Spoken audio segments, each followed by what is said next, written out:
আপনি পরিপূর্ণ ইয়াকিনের সাথে, দৃঢ় বিশ্বাসের সাথে এই 4টা আমল নিয়মিত করবেন।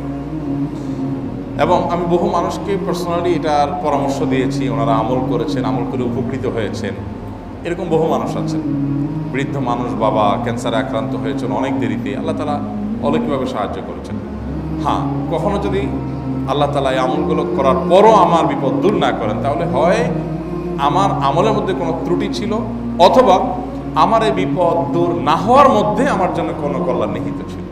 আল্লাহ তাআলা আমার দোয়া কবুল করে যে উপকার হতো তার চেয়ে বেটার কিছু হয়তো আমাকে দিবেন, এই ইয়াকিন একজন ইমানদারের থাকবে। সে 4টা আমলের 1 নম্বর হলো ইস্তেগফারের আমল।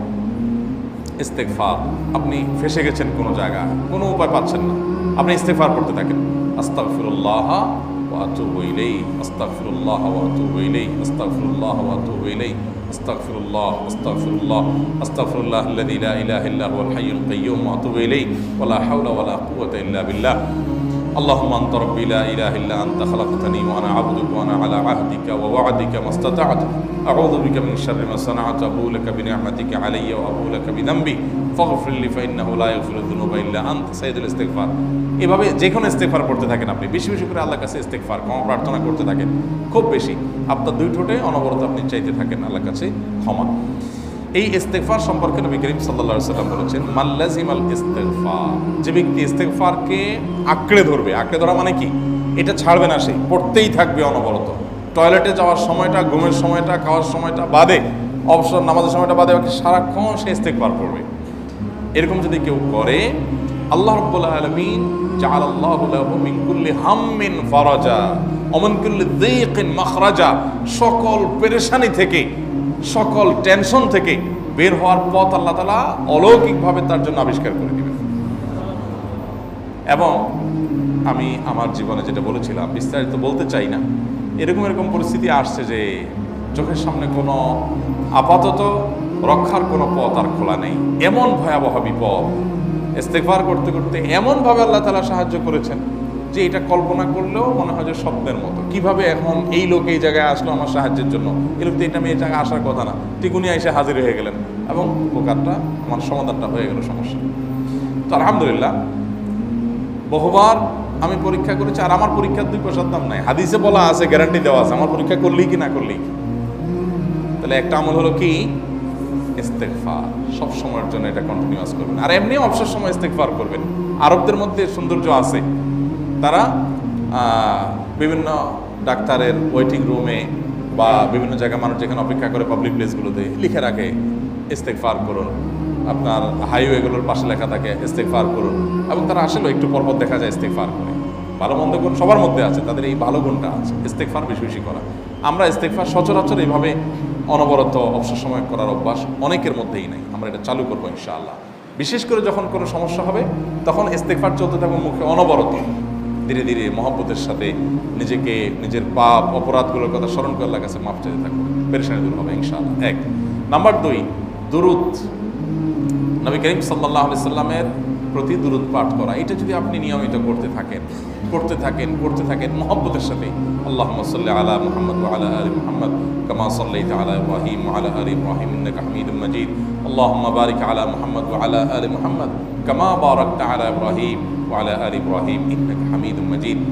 আপনি একবার ছোট দুরূদ যদি পড়েন, সাল্লাল্লাহু আলাইহি ওয়াসাল্লাম, সাল্লাল্লাহু আলাইহি ওয়াসাল্লাম, আল্লাহুম্মা সাল্লি আলা মুহাম্মদ ওয়া আলা আলি মুহাম্মদ, শুধু এইটুকু পড়েন। জাযাল্লাহু আন্না মুহাম্মাদাম মা হুয়া আহলু, শুধু এইটুকু পড়েন। আপনি এভাবে যেই কোনো দুরূদ নবী করিম সাল্লাল্লাহু আলাইহি ওয়াসাল্লামের প্রতি যদি পড়েন এবং পড়তে থাকেন অনবরত, ইস্তেগফারের পাশাপাশি দুরূদের ক্ষেত্রে নবী করিম সাল্লাল্লাহু আলাইহি ওয়াসাল্লাম বলেছেন যে এইটা তোমার জন্য যথেষ্ট হয়ে যাবে। তুমি যদি আল্লাহর কাছে আর কোনো দোয়া করতে না পারো, শুধু দুরূদটা পড়ো, তোমার সব পেয়ে যাবে, কিচ্ছু লাগবে না। এক সাহাবী বলছেন, রাসূলুল্লাহ, আমার দোয়ার মধ্যে দুরূদ কত % রাখবো? আমি তো আমার অনেক কিছু আল্লাহর কাছে চাইবো, দুরূদ মানে তো নবীজির জন্য দোয়া, মানে আমার জন্য তো আমি দোয়া করবো, আপনার জন্য দোয়া কত % করবো? 1/3, 1/4, তারপরে হাফ, এবার বিভিন্ন পার্সেন্টেজ বলছিলেন তিনি। নবী করিম সাল্লাল্লাহু আলাইহি ওয়াসাল্লাম বলেছেন যে হ্যাঁ, এর বেশি করতে পারলে আরো ভালো, আরো ভালো। তো ভদ্রলোক এর বেশি, ওই সাহাবী রাদিয়াল্লাহু তাআলা আনহু, তিনি এর বেশি বাড়াতে একটা পর্যায়ে বলছেন যে আমি সব দোয়া আপনার জন্য করি। নবী করিম সাল্লাল্লাহু আলাইহি ওয়াসাল্লাম বলেছেন, তাহলে তোমার আর কোনো দোয়াই করতে হবে না, এর মধ্যে সব দোয়া চলে আসবে। কারণ আপনি যদি বলেন, আল্লাহ আপনার নবীর প্রতি আপনি রহমত নাজিল করেন, আপনার নবীর প্রতি আপনি শান্তি নাজিল করেন, আপনি যেটা দোয়া করেন, তো আল্লাহকে আল্লাহর নবীর প্রতি আপনি রহমত নাজিল করতে বললে আল্লাহ তাআলা আপনার প্রতি রহমত নাজিল করবেন কি করবেন না? আপনি কাউকে খুশি করতে চান, কার কাছ থেকে কিছু আদায় করতে চান, তার ছেলেটারে যদি হাদিয়া তোফা দেন, আদর যত্ন করেন, তো বাই ডিফল্ট অটোমেটিকলি ওই লোকের সিম্পেথি আপনার দিকে আসবে কি আসবে না? চোখ বন্ধ করে আসবে। তো আল্লাহর নবীর জন্য যখন আপনি দোয়া করবেন তখন আল্লাহ তাআলা আপনার মধ্যে রহমত নাজিল করবেনই, এটা নবী সাল্লাল্লাহু আলাইহি ওয়াসাল্লামের ওয়াদা। যে কোনো পেরেশানি, তিনি আরো বলেছেন, যদি কেউ দুরূদের আমল করে নিয়মিত, আল্লাহ রাব্বুল আলামিন তার সকল পেরেশানির জন্য যথেষ্ট করে দিবেন। এই আমলটাকে সবগুলো দূর করার জন্য যথেষ্ট হয়ে যাবে। এই দুরূদের আমলটা আমি দেখেছি সুবহানাল্লাহ গুলির মতো কাজ করে। আজকের ঘটনা, এক ভদ্রলোক সকালে একটা টেলিভিশন চ্যানেল, বেসরকারি চ্যানেলে প্রোগ্রাম শেষ করে নামছিলাম লিফটে, তো উপস্থাপক উনি বলছিলেন যে ভাই, মানে দুরূদের আমল পড়ে আমি কিছুদিন আগে একটা ইয়াতে মানে এমন একটা অবস্থা যে এইটা থেকে বের হওয়ার কোনো পথ আর নাই, শুরু করলাম দুরূদ অনবরত, এরপরে আল্লাহ তাআলা আমাকে এমনভাবে উদ্ধার করলেন আমি কল্পনা করতে পারিনি। আলহামদুলিল্লাহ এই আমলগুলো করে অনেক ভাইরা আমাকে অভিজ্ঞতা জানাইছে যে আলহামদুলিল্লাহ তাদের অভিজ্ঞতা। হ্যাঁ, ওই যে বললাম, কখনো যদি আল্লাহ তাআলা আপনার দোয়া কবুল না করেন, তাহলে হয় আমার ত্রুটি আছে, আর না হলে আমার জন্য আল্লাহ তাআলা এর চেয়ে বেটার কিছু রেখেছেন, আমি সেই ইয়াকিন রাখবো ইনশাআল্লাহ বিইذنিল্লাহ। আর এই দোয়াতে সমাধান হবেই হবে, সে বিশ্বাস থাকতে হবে। নবী করিম সাল্লাল্লাহু আলাইহি ওয়াসাল্লাম বলেছেন, হাদিসে কুদসিতে আল্লাহ বলেছেন, আনা ইনদা যান্নি আবদি বি, বান্দা আমার প্রতি যেমন ধারণা করে আমি তেমন আচরণ করি। এখন আপনি যদি চিন্তা করেন, করে দেখি হয় কি না, দেখি ট্রাই করি, তাহলে ওই আল্লাহ তাআলা বলবেন ঠিক আছে দেখতে থাক। আপনি যদি ইয়াকিন করেন যে না, নবী করিম সাল্লাল্লাহু আলাইহি ওয়াসাল্লাম যে বলেছেন অতএব সেটা হবেই, আর আল্লাহ রাব্বুল আলামিনের কাছে আমি ওইভাবেই চাবো যে আল্লাহ দিবেনই, আমি নিয়েই ছাড়বো, ইনশাআল্লাহ গুলি মিস হতে পারে, আপনার দোয়া মিস হবে না। ওই ইয়াকিন, ওই ঈমান আমার মধ্যে আনতে হবে, চেষ্টা করবো তো ইনশাআল্লাহ। তাহলে দুইটা আমল হলো, ইস্তেগফার আর দুরূদ। 3 নম্বর আরেকটা আমল হলো দোয়া ইউনুস। দোয়া ইউনুস, লা ইলাহা ইল্লা আন্ত সুবহানাক ইন্নী কুনতু মিনাজ জালিমিন। বেশি বেশি করতে থাকবেন, যখন বিপদে পড়বেন ইস্তেগফার আর দুরূদ পড়বেন সবচেয়ে বেশি, আর মাঝে মধ্যে দোয়া ইউনুস, লা ইলাহা ইল্লা আন্ত সুবহানাকা ইন্নী কুনতু মিনাজ জালিমিন। আল্লাহ সুবহানাহু ওয়া তাআলা কোরআনে কারীমে এই দোয়ার পরে বলেছেন, ওয়া কাযালিকা নুনজিল মুমিনিন।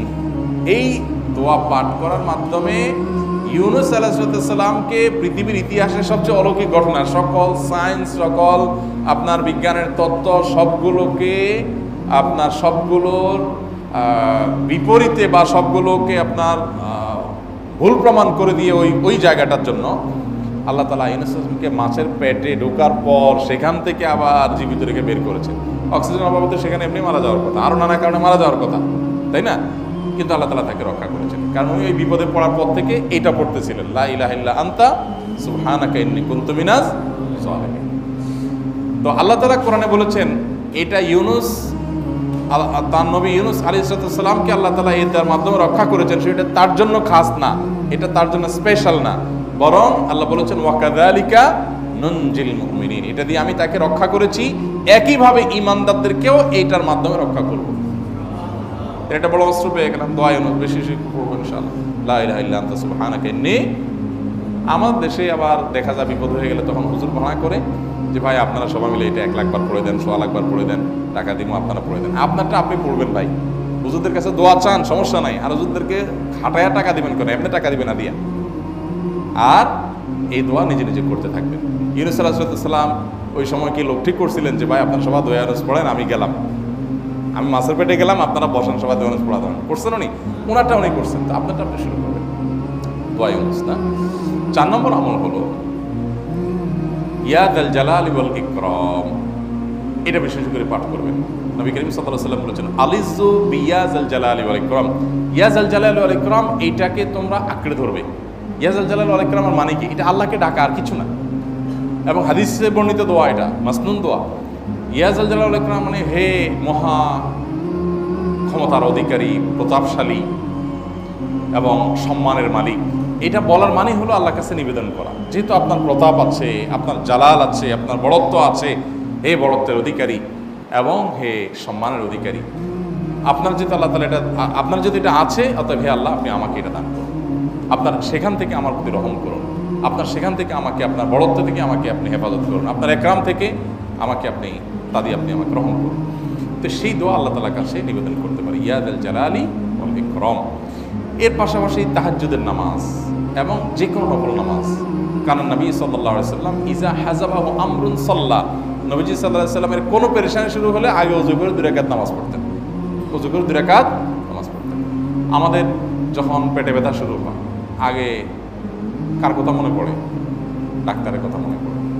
যখন গায়ে জ্বর আসে সবার আগে মনে পড়ে কিসের কথা? নাপা। ঠিক না? জ্বর আসছে গায়ে, সবার আগে আমরা কি চিন্তা করি? নাপা। আপনি চিন্তা করেন, খান, নিষেধ না তো, ওষুধ গ্রহণ করা সুন্নত। নবী সাল্লাল্লাহু আলাইহি সাল্লাম নির্দেশ করেছেন ওষুধ সেবন করতে, আপনি করেন, ভালো কথা। কিন্তু ইমানদার সব কিছুর আগে ব্যথা আসছে, তাহলে ব্যথার জন্য একটা ওষুধ দোয়া শিখেছেন, দোয়াটা আগে করবে, পাশাপাশি ওইটা করবে। এলো ইমানদারের কাজ। আমরা আজকাল ইমান থেকে অনেক দূরে সরে গেছি। আল্লাহ আমাদের সেই ইয়াকিন দান করুন। তাহাজ্জুদের সময় দোয়া অনেক বেশি দোয়া করবেন। তাহলে 4টা আমল ইনশাআল্লাহ আপনাকে এই ভয়াবহ বিপদ থেকে উদ্ধার করার জন্য সাহায্য করবে ইনশাআল্লাহ। সেই ইয়াকিন নিয়ে করবেন। সেই সাথে as-সাদাকা তারদুল বালা, দান সাদাকা করা, অন্যান্য যে আমলগুলো আছে টুকটাক সেগুলোর সাথে সাথে চালানো। বাকি এই 4টাকে বেসিক্যালি একটু জোরভাবে করতে